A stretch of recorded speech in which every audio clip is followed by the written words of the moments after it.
a senior defense official from NATO's eastern frontier claims that the ongoing conflict between Russia and Ukraine is a war of attrition that is sapping away at Russia's manpower.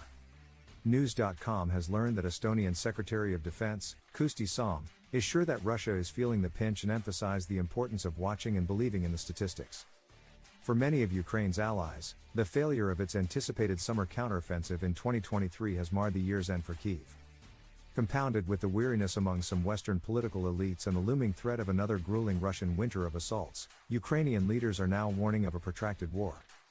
But Salm, hailing from Estonia, a nation known for its skepticism regarding a possible thaw in relations between Russia and the West, sees a favorable outcome of the war after gauging it using mathematics.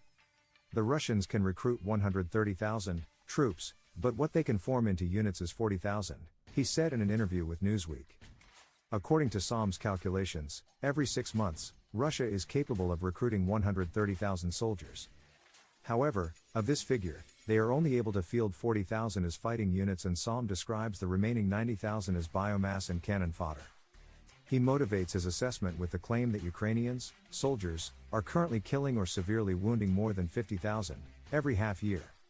According to Ukraine, however, the Russian casualty rate is much larger. It claims to have taken out around 351,000 Russian soldiers since February 2022, having inflicted some of its biggest casualties in the battle for Avdiivka in early December 2023. News.com reported on December 9 that the Russian army, in addition to 21 tanks and 15 missiles, lost 3,010 soldiers in 3 days. As can be expected, Ukraine has also taken casualties. According to an article published by The Economist, Ukrainian forces have suffered no less than 70,000 deaths with a minimum of 120,000 wounded since the war began. Salm emphasized that while Moscow's tactics continuously result in its own mass casualties and display no signs of relenting, its strategy will drain the ranks.